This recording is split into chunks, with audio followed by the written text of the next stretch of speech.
और शिव जी पार्वती जी को देवी कहकर पुकारते थे। पार्वती पार्वती पार्वती चिल्लाते नहीं। आजकल लेटेस्ट युग में, मॉडर्न युग में पत्नी पत्नी का नाम लेकर के अपना गौरव समझती है, और पति भी अपनी पत्नी को ऐसे बुलाता है जैसे कोई नौकरानी को बुला रहा है। ए पिंकी, इधर आ जा। तो वो बोलती है रिंकू इधर लेटरिन कर दे। रिंकू इधर टट्टी कर रहा है। अरे मूर्खों, अपनी पत्नी का नाम मर्यादा से लिया नहीं जाता। उसको श्रीमती कहिए, उसको भार्या कहिए, उसका नाम बार बार बोलते। इतनी अकल नहीं हिंदुस्तान के हो करके ये सब सीख रहे हो अंग्रेजों की नीतियां। ये सब भयंकर भ्रष्ट लोग हैं। पाश्चात्य देशों में आचरण नाम की चीज नहीं है। और घरों में स्त्रियां अपने पति का इतना आदर करती थी कि पति अगर आ गया है तो थोड़ा सा धीरे बोलती थी। धीरे धीरे युग बदल रहा है। अशांति इसीलिए घर घर में है। धन खूब है फिर भी शांति नहीं।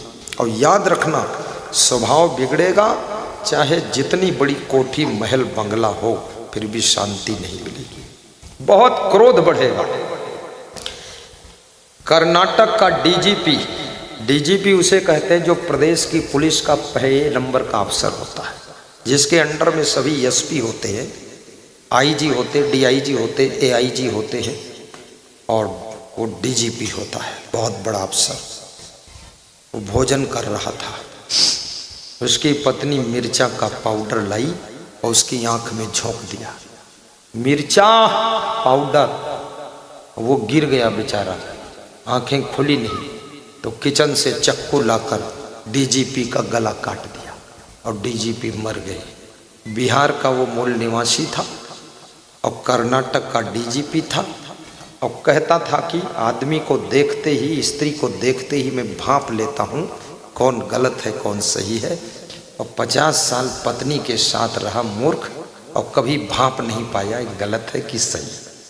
बड़ा खिलाड़ी बनता था, मार डाला गया, मर गया। वो मर गया। सब बात यूं त्यों हो गई, बात खत्म हो गई। वो स्त्री जेल चली गई। अब वो स्त्री डीजीपी की पत्नी, समझ लो कितना धन होगा, कितना महल बंगला होगा, उसकी पत्नी खुश नहीं, उसके क्रोध उबल रहा है। सत्संग कभी सुनती नहीं। अब वो डीजीपी, अरे डीजीपी के अंदर इतना अहंकार, वो तो बात ही नहीं करेगा, इस सत्संग में तो आएगा ही नहीं। बनो डीजीपी, मिर्चा का पाउडर झोंका जाएगा तब निकलेगा डीजीपी। और मिर्चक पाउडर झोंक के गिरा के मार दिए गए। सब डीजीपी का घमंड निकल गया। अरे कितने बड़े अफसर हो, अफसर होना अलग बात है, पढ़ लिख लिया, रट लिया, ये कर लिया, कंपटीशन क्रॉस किया, अफसर बन गए। याद रखना, भगवान राम से थोड़े बड़े हैं, अपना कृष्ण से बड़े हैं। वही भी सत्संग में जाते थे, संतों को दंडवत प्रणाम करते थे, और तुम अहंकार में इतना कलेक्टर हो गए, फलक्टर हो गए, डॉक्टर हो गए, टमाटर हो गए। तुम टमाटर की चटनी बनोगे एक दिन। आकर सत्संग में नम्रता से बैठ जाइए, सत्संग सुन लीजिए। नहीं, मिनिस्टरों की भी दुर्दशा है। अभी एक मिनिस्टर मरा है, अजीत पवार, डिप्टी सीएम था। मरने से 6 दिन पहले बयान दिया था कि अब जीने की इच्छा नहीं हो रही है इस संसार के अंदर।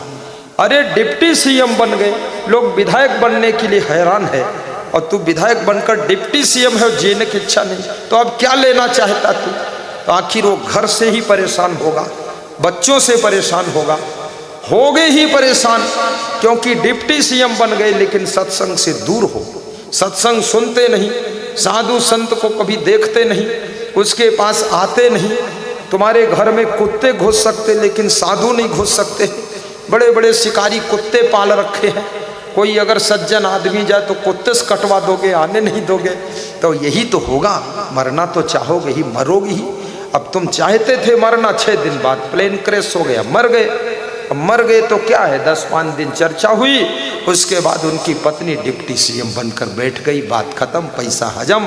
अजीत पवार निकल गए उधर। मरने के बाद तुम्हारी कौन परवाह करता है? तुम अपने घमंड में हो कि मैं इस परिवार को उठाकर लेकर चल रहा हूं। तुम्हारी कोई न इज्जत है और ना कोई तुम्हारे मरने के बाद तुमको याद करने वाला है। सब अपने अपने ढंग से जिंदगी जिएंगे। तुम फालतू अभिमान में भूले हुए हो, इसलिए अहंकार की चादर को उतार करके संस्कार की पोशाक को पहन लीजिए और भक्ति और सत्संग में डुबकी लगाइए और अपनी जिंदगी की टेंशन और चिंता की ज्वाला को बुझा दीजिए और हंसती हुई जिंदगी बना लीजिए। यही जीवन जीने की कला। इस दुनिया में तुम जितना सुख लेना चाहो उतना सुख है। मैं आपको इतना सुखी कर सकता हूं, मैं आपके हाथ में कुछ नहीं दूंगा, लेकिन केवल ज्ञान दूंगा। उस ज्ञान के पथ पर अगर एक कदम आगे चल दोगे तो आपका जीवन सुख का समुद्र हो जाएगा। पहली बात, नम्रता रखिए अपने परिवार में। दूसरी बात, आत्म सुधार कीजिए। तीसरी बात, छोटी छोटी गलतियों को क्षमा भी कीजिए। चौथी बात, अपनी गलतियों के लिए क्षमा मांग भी लीजिए। पांचवी बात, एक गलती को दूसरी बार दोहराइए मत। एक बार हो गई गलती, वो भूल है, और जिंदगी भर दोहराओ तो अपराध है, फिर भूल थोड़े है। सबको तिलक लग रहा है, तिलक लगवाइए और ऐसे तिलक की थाल में आरती का भी दर्शन करो और दक्षिणा भी डालो। ऐसे कंगाल मत बनो, कंजड़ दास बस हाथ जोड़ दिए। ये थोड़ा पैसा भी निकलना चाहिए, ये लोभ लालच मरना चाहिए। धर्म घट जाएगा अगर लालच नहीं मरेगा। महात्मा बुद्ध ने अपने शिष्यों से पूछा था, इस साल बौद्ध धर्म के प्रचार के लिए सबसे बड़ा दान किसने किया है? शिष्य ने उठकर कहा, अनाथ पिंडक नाम के भक्त ने सबसे बड़ा दान दिया बौद्ध धर्म के प्रचार के लिए। कितना दिया है? 100 करोड़ स्वर्ण मुद्रा दिया है। अशोक सम्राट उसी सभा में बैठे थे, उन्होंने कहा मैं भी 100 करोड़ दान करूंगा। और अपने बेटे से कहा, महेंद्र सिंह तुम बौद्ध धर्म के प्रचार के लिए विदेश जाइए। बेटी से कहा, संघमित्रा तुम लेडीजों में बौद्ध धर्म का प्रचार करने के लिए निकलिए। आप महंत बनकर, महंती बनकर और आप भक्त बनकर के भी गुरु वाणी का प्रचार प्रसार करें। बुद्धोनाथ बन बनो। अभी गाली देना हो, जो बिल्कुल नहीं बोल पाता वो सबसे फास्ट गाली में निकलेगा, 1 नंबर आएगा। माइक दे दो, एक शब्द नहीं बोलेगा, और गाली देना हो सबको पछाड़ देगा, मैं भी उतना नहीं दे पाऊंगा। ऐसी नई नई गाली बना कर देगा, दुष्ट है पूरा। और सत्संग की बात करनी है तो गूंगा हो गया, बोल ही नहीं पाता है।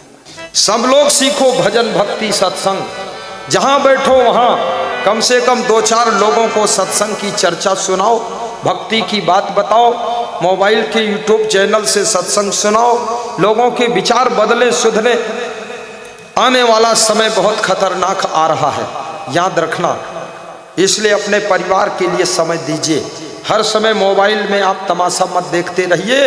माताओं बहनों सासुओं से निवेदन है, मोबाइल को एक कोने में रख करके अपने बच्चों पर ध्यान दीजिए, अन्यथा बच्चे केवल आपके नाम के रह जाएंगे, आपके काम के नहीं रहेंगे और रिश्ते सब खत्म हो जाएंगे। उन पर समय दीजिए।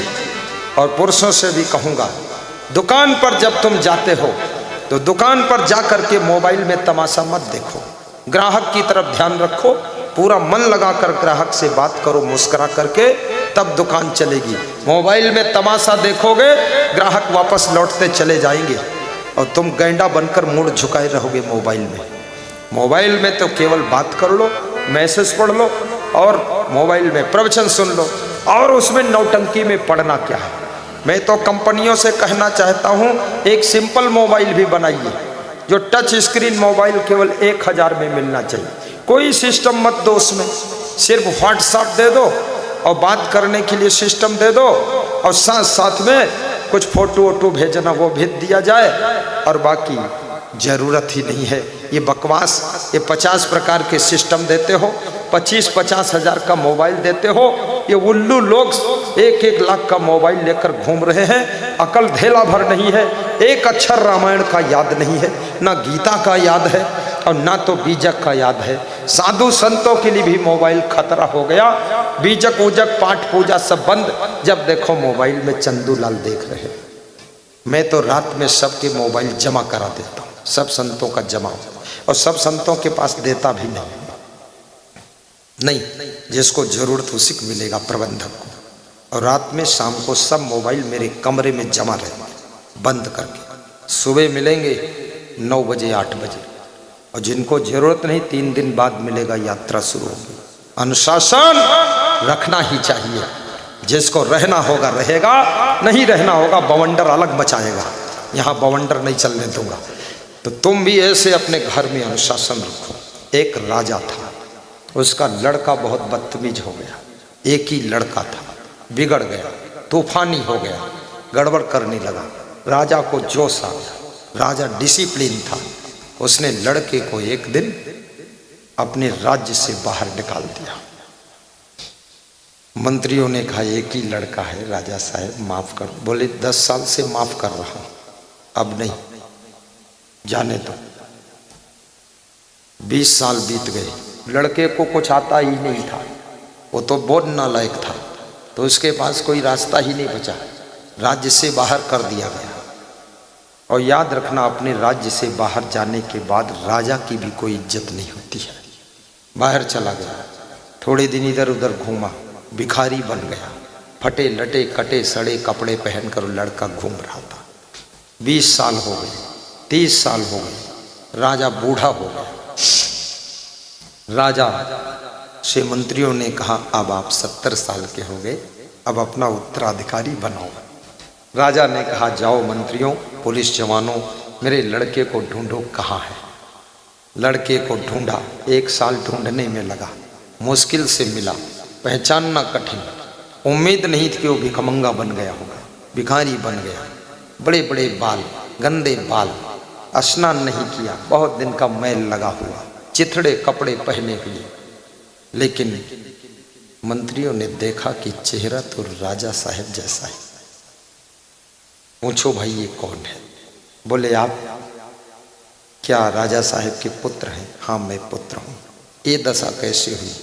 राजा साहब ने मेरी गलतियों के कारण मुझे निकाल दिया, देश निकासी हो गई, राज्य से बाहर निकाल दिया गया। कुछ खाने का इंतजाम नहीं था तो भिखमंगा हो गया, भीख मांग कर खाता हूँ, चिथड़े पहनता हूँ। आओ आओ आओ। मंत्रियों ने बुलाकर कहा अब तुम राजा बनाए जाओगे और अब तुम भिखमंगा नहीं हो। राजा साहब ने आपको बुलाया है। हाँ मैं राजा बनाया जाऊंगा।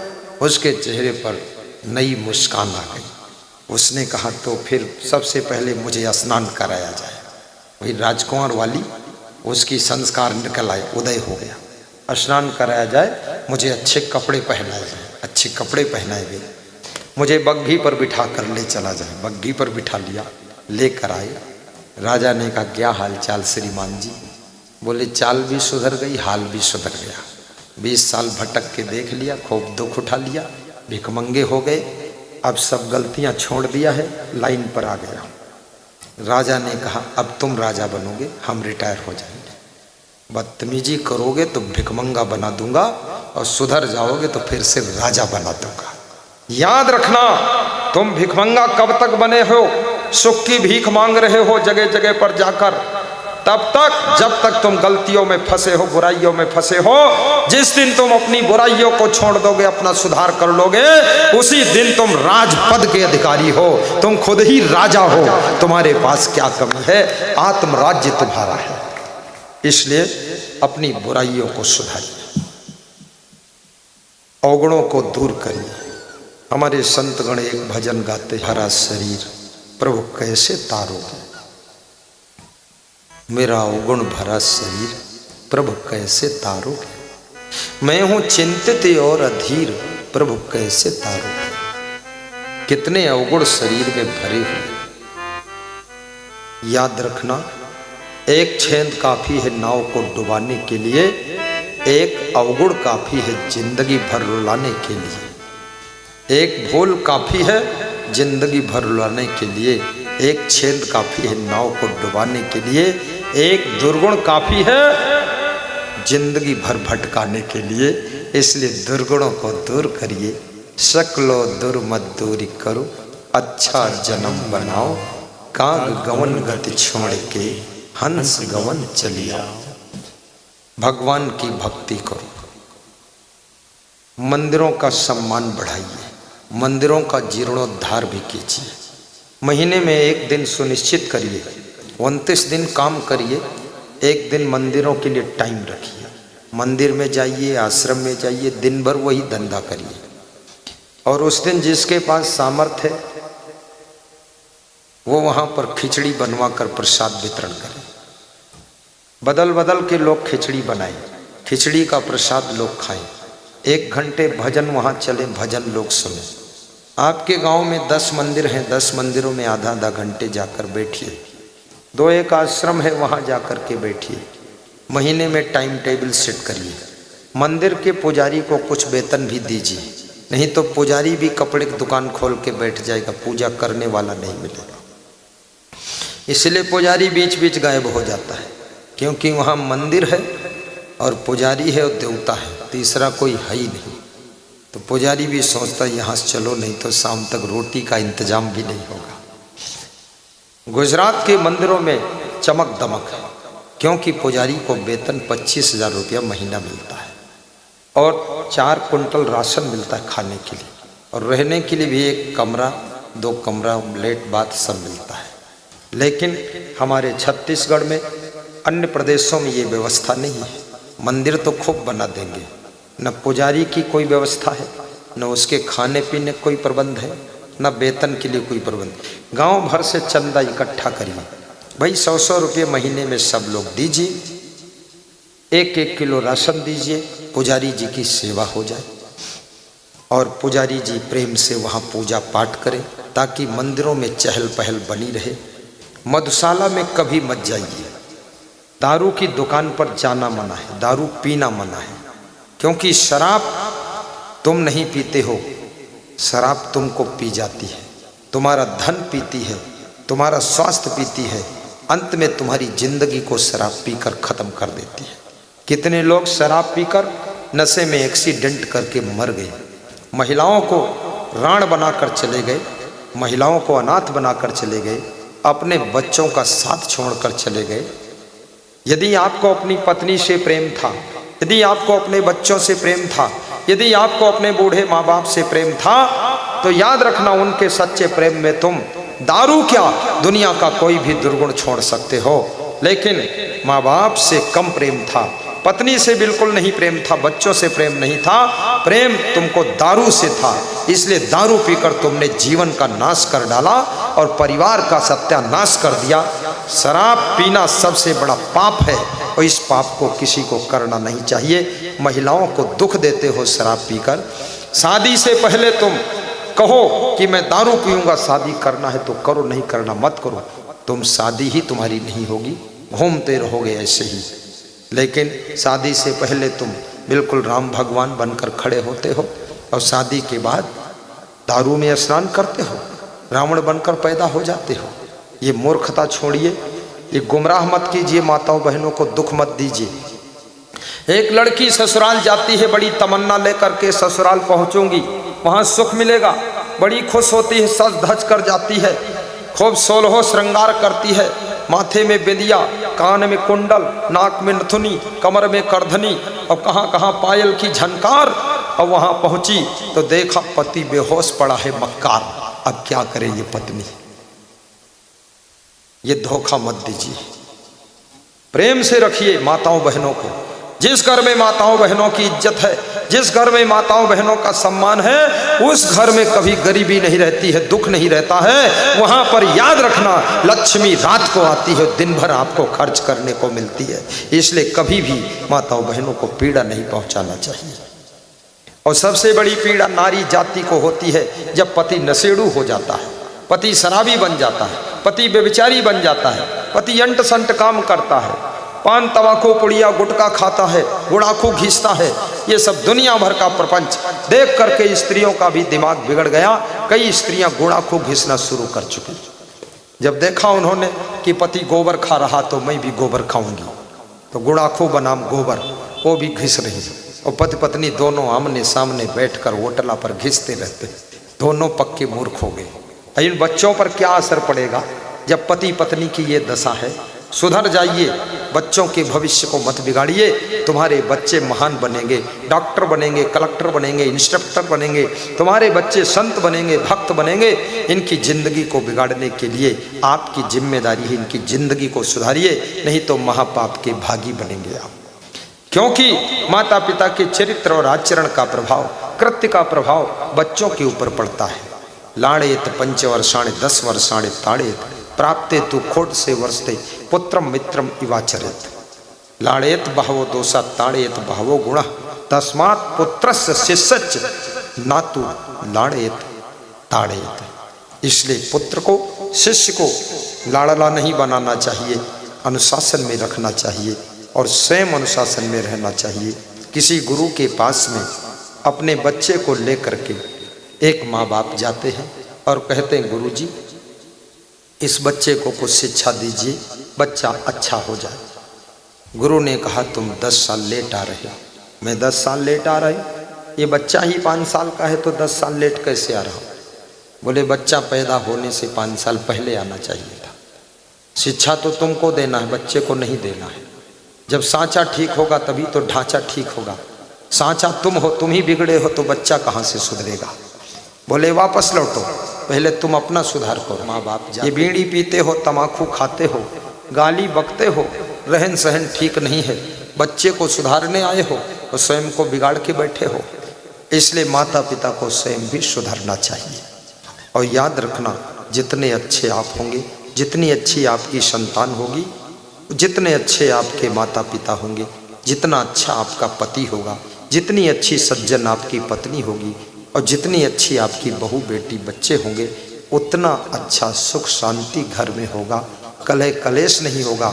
इसलिए कबीर साहब कहते हैं राजपाट बाद को बढ़ाइए, पहले भक्ति बढ़ाइए। कबीर साहब कहते हैं धर्म पहले अपनाइए, उसके बाद में धनवान बनिए। क्योंकि धन में 15 दोष होते हैं। धन आने के बाद भी मनुष्य की बुद्धि बिगड़ती है। इसलिए धर्म की राह पर चलो, फिर धनवान बनो। अगर धर्म को छोड़कर धनवान बने तो तुम रावण और कंस बन जाओगे, लेकिन धर्म को साथ में लेकर के अगर धनवान बने तो तुम राम और कृष्ण बन जाओगे।